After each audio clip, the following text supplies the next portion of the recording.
Cara membuat nasi goreng. Pertama, siapkan bahan. Siapkan 1 piring nasi, 2 butir telur ayam,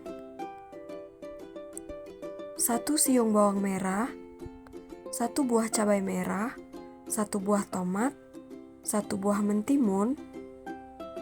Kedua, siapkan bumbu. Siapkan garam, kecap, dan merica bubuk.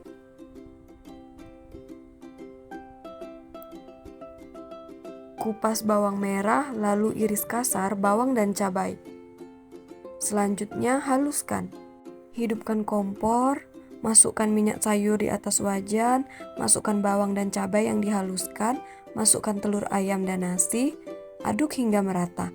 Masukkan kecap, masukkan garam dan merica secukupnya. Setelah selesai, sajikan. Tambahkan irisan tomat dan mentimun, tambahkan telur mata sapi di atasnya. Assalamualaikum warahmatullahi wabarakatuh.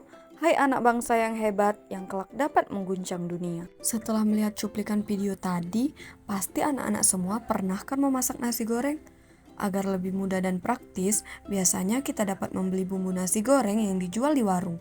Sebelum memasak nasi goreng, biasanya kita melihat terlebih dahulu langkah-langkah dalam memasaknya. Langkah-langkah itu biasanya terdapat di belakang kemasan bumbu tersebut, bukan?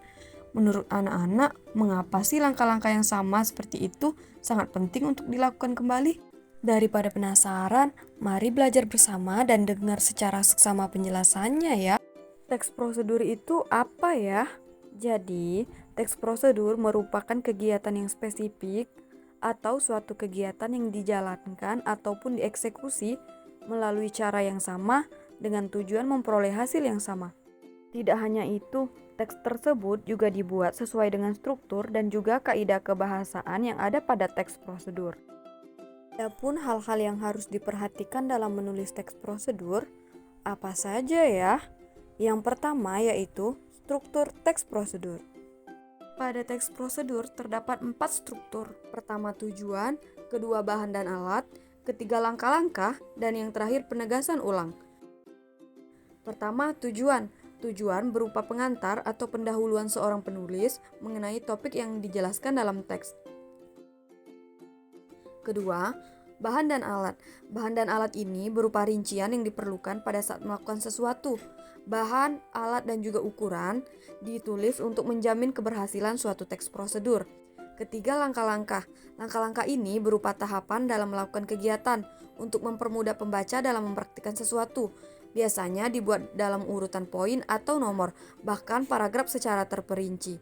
Terakhir, penegasan ulang atau penutup, berisikan penekanan, keuntungan, tambahan saran maupun kesimpulan dari seorang penulis, tetapi penegasan ulang ini bersifat opsional. Setelah mempelajari struktur, sekarang mari kita belajar bersama mengenai kaidah kebahasaan teks prosedur.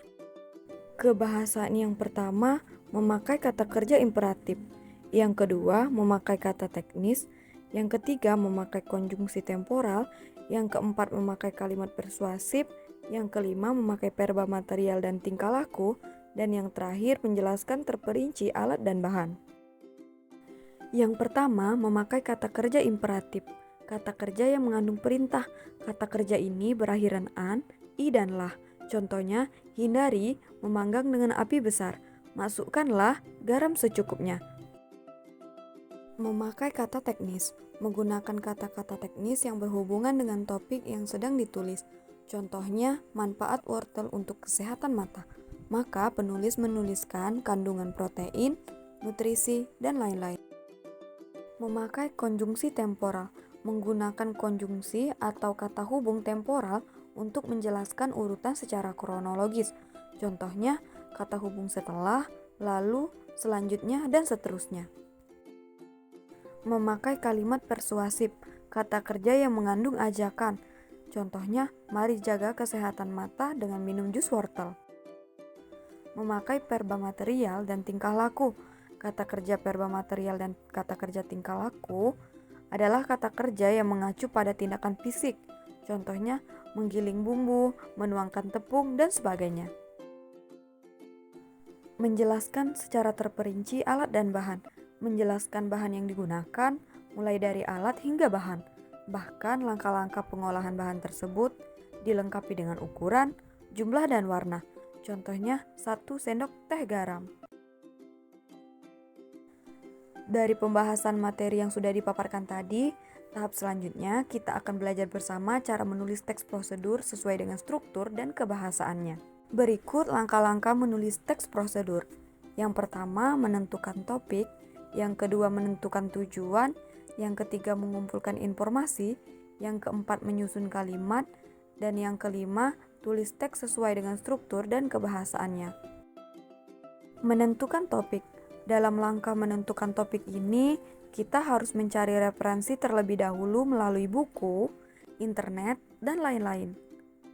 Menentukan tujuan. Dalam langkah ini, kita harus mengetahui tujuannya terlebih dahulu agar dapat dengan mudah mendapatkan informasi dan membuat langkah-langkah dengan tepat pada teks. Mengumpulkan informasi.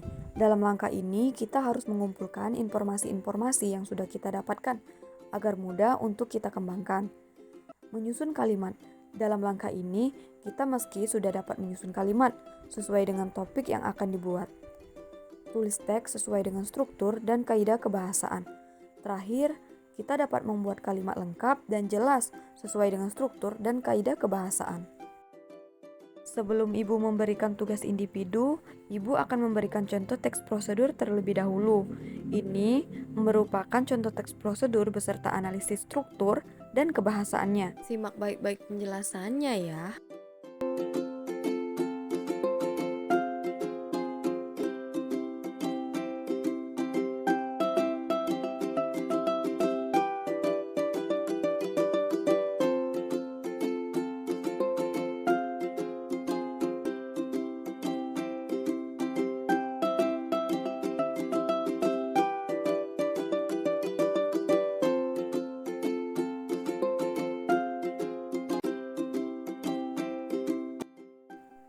Ini adalah tugas hari ini. Simak baik-baik soalnya dan jawab dengan benar.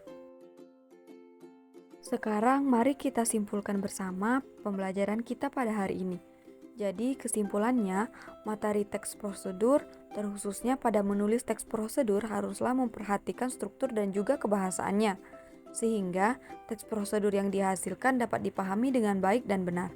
Tidak hanya itu, teks prosedur yang dihasilkan bukan hanya bermanfaat bagi seorang penulisnya saja, tetapi juga bagi siapa saja yang membaca teks tersebut untuk dapat melakukan suatu kegiatan yang sama kapanpun. Pembahasan materi kita sudah selesai. Anak-anak pasti sudah paham kan mengenai struktur dan kebahasaan teks prosedur yang kita pelajari pada hari ini? Tetap semangat belajar pengukir bangsa yang hebat. Sampai jumpa pada materi berikutnya. Wassalamualaikum warahmatullahi wabarakatuh.